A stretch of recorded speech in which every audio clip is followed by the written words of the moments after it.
Hoje em 11, esse é o FII Infra da Orama. Vamos conhecer um pouco mais sobre esse fundo hoje de forma geral. Vou passar para vocês um resumão aqui dos pontos positivos e negativos, na minha opinião, desse fundo aqui. Depois, a gente vai analisar a carteira dele e os spreads individuais de cada debenture. E na sequência, a parte mais interessante, que vamos falar sobre rentabilidade. E, na minha opinião, esse fundo tem uma excelente rentabilidade. E vamos falar sobre alguns destaques, a forma de controle, de aplicação de mecanismo DAP que esse fundo utiliza para linearizar os seus pagamentos. Então, seja bem-vindo ao canal Estudos em FIIs. Nesse canal aqui a gente estuda diversos tipos de fundo e, logicamente, esse vídeo é um vídeo de educação financeira, então não se trata de uma recomendação de investimento. Isso deve ser uma base para que o investidor tome boas decisões, mas é um estudo, basicamente, não uma recomendação. Então, você encontra esse fundo aqui na B3 pelo ticker OGIN11, né? Esse fundo aqui, pontos positivos e negativos, spread, muito bom o spread, 3,5. Isso quer dizer o quê? Por exemplo, se o título do Tesouro, IPCA+, hoje, por exemplo, está IPCA mais 6, né? Então, quer dizer o quê? Que esse fundo ele tem um spread de crédito, por exemplo, IPCA mais 6, 7, 8, 9,53. Então, ele tem um IPCA mais 9,53, ou seja, paga bem melhor, logicamente, que o título de duration similar. Qual que é a duration dele? A duração do spread de crédito dele? 4,5 anos. Muito bom também, um duration um pouco abaixo da média do mercado. Então, até agora, só pontos positivos, né? Um ponto que pesa um pouquinho contra é a questão do tamanho do fundo. Ele é um fundo pequeno, ele é um fundo que tem 45 milhões de patrimônio. Apesar disso, bem diversificado, né? 22 ativos, né? Então, realmente é só questão de tamanho isso aqui.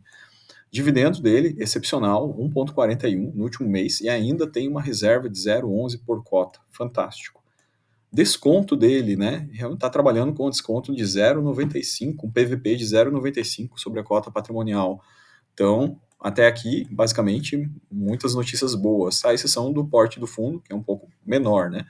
Bom, para quem está acostumado, para quem deseja realmente entrar em um fundo um pouco menor, tem que saber que a liquidez é mais baixa, logicamente. Esse fundo negocia, em média, 67 mil reais por dia, né? Então, às vezes, você vai colocar uma ordem lá e vai demorar mais do que você espera, né, para você negociar essa ordem de compra ou venda, né? Bom, quem entra nesse tipo de produto também, logicamente, é a pessoa que tem um perfil de investidor de longo prazo, né? Então, não é se você precisa do dinheiro para uma semana, para um mês.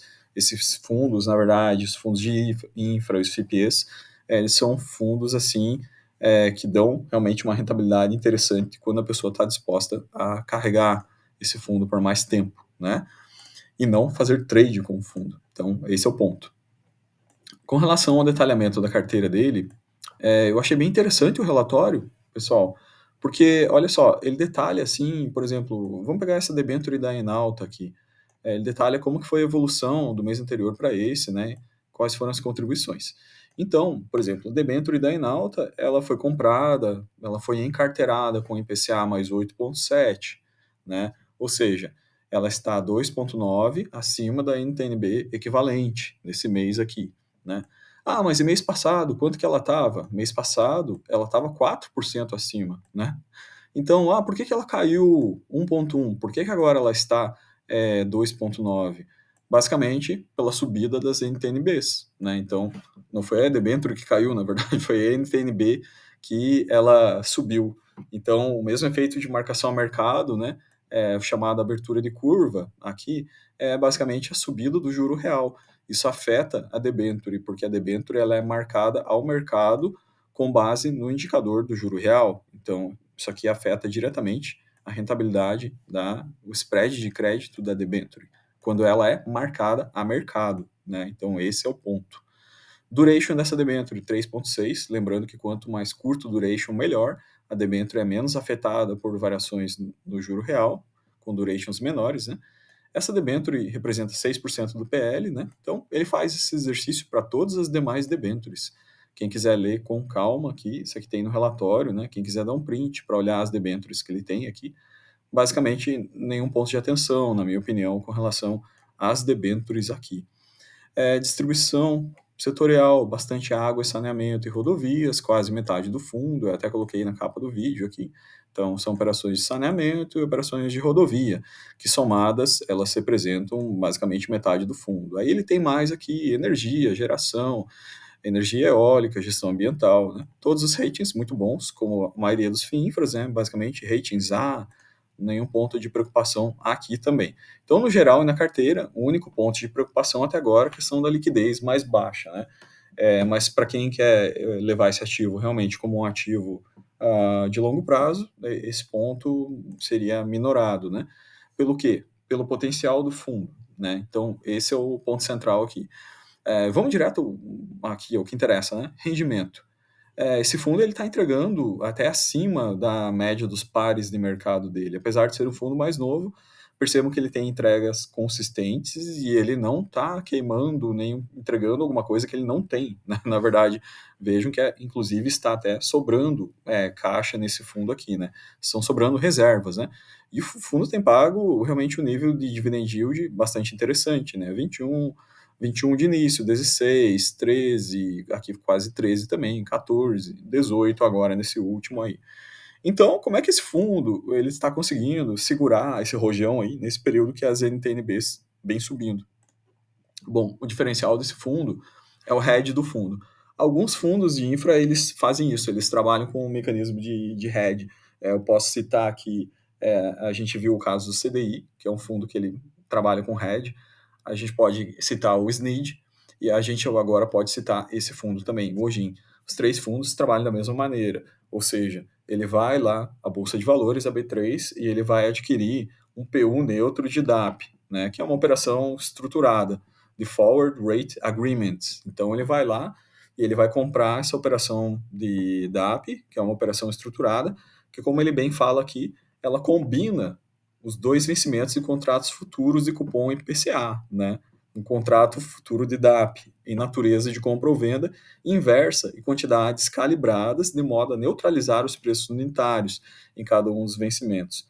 Operação estruturada ou produto. O que é, traduzindo isso aqui? Basicamente, você elimina o fator volatilidade do IPCA aqui, né? Ou seja, você transforma a tua debênture com a associação a um contrato DAP, você torna a sua debênture em algo muito mais linear, né? Muito mais estável, ok? Então, indo em frente aqui, esse é o diferencial do fundo, na minha opinião, né? Dos dois diferenciais positivos dele. Ele trabalha com hedge, com esses contratos DAP, com esse tipo de proteção. Ele cita bem aqui no relatório que essa proteção da carteira através do DAP tem sido efetiva, né? E realmente está gerando valorização devido a essa proteção aí. Nesse mês foi de 0,15 por cota, né? Então veja que interessante. Ele gerou aqui no seu último mês 0,186 por cota e ainda ele chegou a acumular aqui o 0,11 de lucro. Então, super bacana a gestão do fundo, né? Quanto à alocação, eles estão fazendo novas alocações aqui para fechamento de spread, zero algumas outras posições aqui. Então, basicamente, o fundo tem trabalhado com gestão ativa. No final de tudo, né? Se o fundo está barato ou está caro, aí vocês me dizem, né? Qual a opinião de vocês aqui? Pode colocar nos comentários. Esse fundo está negociado, na verdade, 0,95 PVP, então um critério de avaliação seria este, né? Agora, o outro critério, quanto que ele está barato, por quanto ele está pagando, se você vê qual fundo hoje está pagando um IPCA com carrego mais 10,2, isento de tudo, né? Ou CDI mais 4,3. Às vezes você vai ter que comprar um agro, algo mais arriscado, para chegar a esses níveis aqui, e às vezes nem chega, né? Percebam que esse nível realmente de IPCA mais 10,2 é um nível bem interessante, de CDI mais 4,3. Então, bom, raciocínio que a gente chega aqui, que realmente esse fundo, pelo que ele paga de dividendo, né?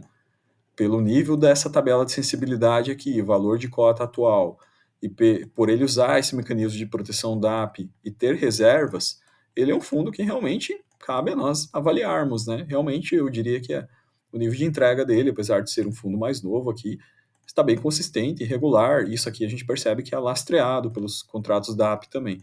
Então é o diferencial do fundo. Outros fundos fazem isso também, né? Já citei aqui o caso do SNID, o caso do CDI da Esparta e esse fundo também, o OGIN. Então são três fundos que trabalham com hedge de 100% da carteira, ok?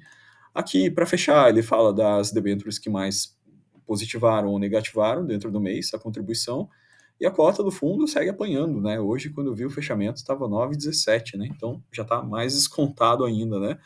Se a gente fizer o PVP aqui, vai dar mais baixo do que a gente falou aqui no vídeo. Percebo que ele teve um afundamento grande na cota aqui no início do ano, né? Basicamente, ele continuou pagando dividendos interessantes nessa época aqui, mas a cota afundou. Então, ele está apanhando a rentabilidade total dele basicamente por valorização de cota, né? Quando a gente compara quem comprou o fundo lá no início, né? Em relação ao IMAB, a pessoa acabou tendo perda, né? Por exemplo, essa perda foi devido ao quê? Devido a essa variação da cota. A cota dele está amassada, né? Ou seja, considerando que a pessoa acabou comprando um pouco mais caro aqui no passado, para quem entrou no início, né? E hoje a cota está mais barata do que estava lá no início, ele consta uma rentabilidade negativa, né? Aqui no período, né? Isso já somados às distribuições, né? Mas quando a gente vem aqui para a rentabilidade, a gente vê que o dividend yield é extremamente interessante, a gente vê que o carrego é interessante. Então, basicamente, o que a gente está dizendo aqui, com essa informação, é que essa perda para quem comprou no início do fundo aqui, até o presente momento, é devido à cota estar reduzida, né? Mas realmente isso não quer dizer que é uma perda, efetivamente, seria uma perda se a pessoa vendesse nesse momento sem esperar uma valorização, né? E realizasse isso aí realmente seria uma perda de rentabilidade, né? Mas como eu falei, esse é um ativo para quem quer levar a longo prazo, é um ativo bastante recente no mercado, iniciado em 2022 aqui. Hoje ele se encontra um pouco deslocado em relação ao NTNB, em relação aos pares no quesito rentabilidade total devido à desvalorização de cota. Isso pode ser visto como um ponto negativo, mas também pode ser visto como um ponto positivo no presente momento para quem compra a valores mais baratos, né? Ou seja, quem comprou aqui nesse afundamento aqui, certamente está com uma rentabilidade excepcional, né? Então, novamente, renda variável depende muito de ponto de entrada. Né? Basicamente, não tem muito mais o que falar com relação a isso, né? Vários vídeos a gente cita isso, né? Então, a gente tem que estar buscando, logicamente, esses pontos de entrada, analisando bem certinho, para a gente capturar esses ganhos de rentabilidade por cota, né? Então, o fundo hoje está com PVP 0,95, lógico, não está igual naquela época lá que ficou bastante descontado, né? Mas ainda assim é um nível de desconto, né, em relação ao patrimonial. O vídeo de hoje era esse resumo, pessoal, do fundo da Orama. A gente viu notícias recentes, né, que o BTG comprou aí a Orama recentemente, né? Mas aqui, na estrutura societária desse fundo aqui, a gente não percebe nenhuma alteração, não foi divulgado nenhum fato relevante. Então, a geral do vídeo é essa aí. Moral da história, um fundo pequeno que tem liquidez um pouco mais limitada, 65 mil por mês, né? Mas, em contrapartida, um fundo que tem excelente gestão, usa mecanismo DAP para proteção das suas debêntures, está pagando dividendos consistentes e constantes, é um fundo que tem reservas, está sendo negociado a uma taxa de carrego bem interessante, IPCA mais 10,2 e CDI mais 4,3. Então, no fringir dos ovos, aqui estão os pontos positivos e negativos, para que cada um faça a sua leitura e a avaliação. Então, esse vídeo não é nenhuma recomendação, como a gente falou lá no início, lá, né, novamente. Todo vídeo aqui do canal ele não é uma recomendação, mas é um vídeo de educação financeira, buscando a gente sempre fazer uma leitura e análise crítica, né? E aprender o que a gente tem que olhar de fato para que a gente tome, no final de tudo, boas decisões. O vídeo de hoje era isso aí, pessoal. Ficamos por aqui. Até os próximos vídeos. Muitos bons estudos e bons aportes. Fiquem com Deus.